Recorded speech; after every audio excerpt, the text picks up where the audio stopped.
Fala Fogão, tá começando mais um Radar Alvinegro, a segunda edição nessa quarta-feira, 3 de janeiro. Tô aqui novamente para a gente poder seguir falando de mercado da bola. O noticiário do Botafogo tá um verdadeiro marasmo, verdade seja dita. Não temos ainda nenhuma grande novidade, pelo menos até o momento que eu tô gravando esse vídeo, nesse exato ponto, 16 horas e 40 minutos. Dessa quarta-feira, com a data da reapresentação se aproximando. Tá todo mundo na expectativa, virou um verdadeiro teste de paciência para o torcedor botafoguense que está impaciente e irritado em virtude de todo o ocorrido em 2023. Mas ainda assim, temos atualizações para passar adiante a respeito do Alexander Barbosa e também do JP Galvão.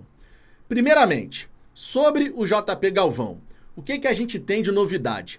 Segundo o jornalista Edmar Ferreira, da Gazeta de Limeira, o JP Galvão está sendo emprestado para a disputa do Campeonato Paulista para a equipe da Inter de Limeira. Você sabe bem, o contrato do JP Galvão foi renovado até 2026. O atleta bateu certas metas, mesmo entrando pouco em campo, e dessa forma conseguiu essa renovação. Mas estava mais do que evidente que ele não permaneceria para 2024. A não permanência do JP Galvão é benquista. Só que a gente tem que destacar. Nesse exato momento, pensando em data de reapresentação, a gente só vai ter o Rafael para a lateral direita. Pois é. O Botafogo está conversando com um atleta para essa posição. Demonstrou interesse no Leonardo Godoy, acabou não fazendo uma proposta efetivamente. O jogador, inclusive, está indo para o Atlético Paranaense. E a gente ainda fica naquela expectativa.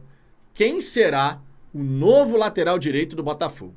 Você pode estar se questionando, mas e o Matheus Ponte? O Matheus Ponte, vale lembrar, ele foi liberado para disputar o pré-olímpico com a seleção uruguaia. Logo, não é uma peça que vai estar disponível nesse começo de pré-temporada. É preciso que o Botafogo agilize a contratação desse lateral direito. E eu já disse aqui, o Ricardo também. Na nossa visão, o Botafogo deveria ir atrás de 2 laterais direitos, porque, verdade seja dita, da galera que hoje se encontra no Botafogo, não tem um que seja plenamente confiável. Essa é a grande realidade. Mas para a galera que estava aí preocupada, pelo amor de Deus, renovou com o JP Galvão até 2026. Tá resolvido, ele vai ser emprestado. Fechou?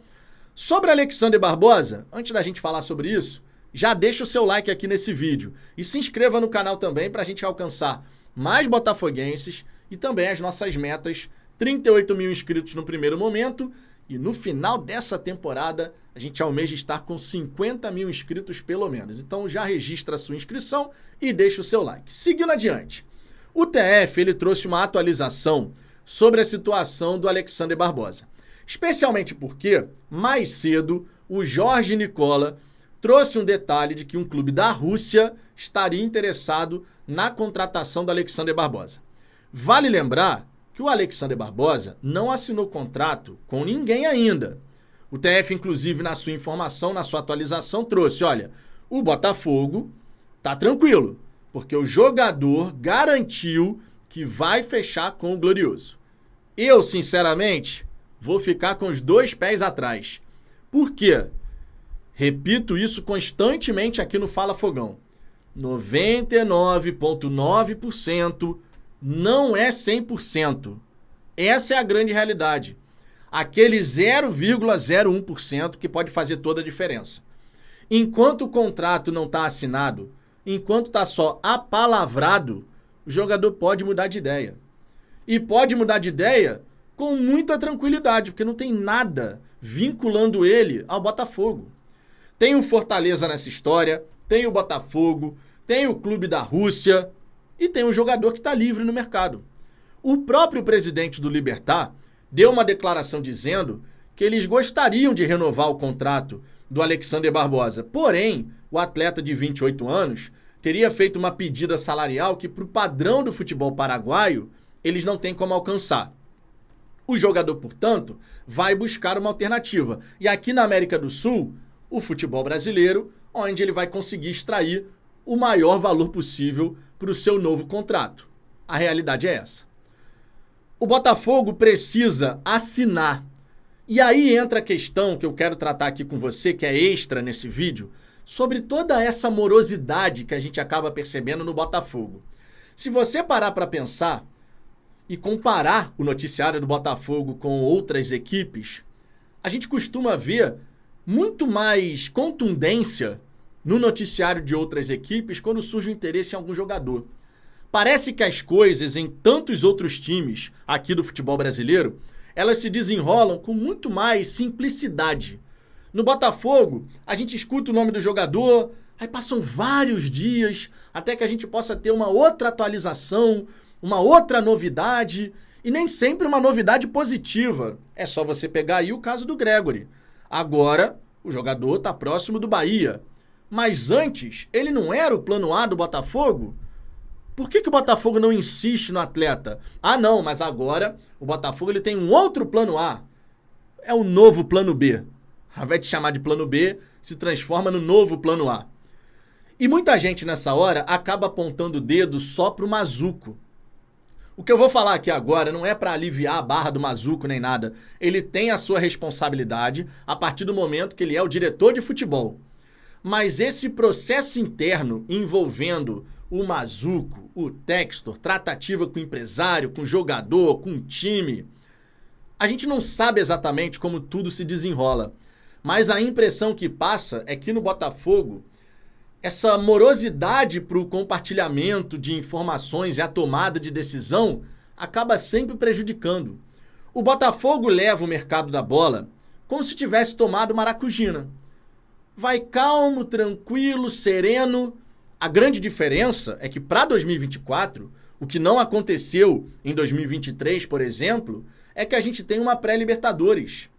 Uma pré-Libertadores na altitude, seja em Cochabamba, seja em Arequipa.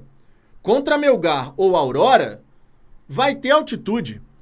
E o 11 inicial do Botafogo precisará ter alguns atletas novos, especialmente porque tivemos muitas saídas. O Botafogo está conduzindo essa janela até aqui como se fosse uma outra janela qualquer, pelo menos do ponto de vista de anúncios. Eu sei, a janela oficialmente ainda não abriu, só abre dia 11 de janeiro. E para muito torcedor, o que eu estou falando aqui vai ficar parecendo que é um desespero desnecessário. Não é desespero. Eu já falei aqui sobre o calendário do Botafogo. O Thiago Nunes não vai ter tanto tempo assim para poder fazer um treinamento de qualidade nesse começo de temporada. Por mais que o regulamento do Campeonato Carioca permita que você vá utilizar o seu time principal apenas depois da quarta rodada, como a gente tem a pré-Libertadores, o Thiago Nunes será obrigado a colocar um 11 titular, um 11 base, antes do que ele provavelmente gostaria.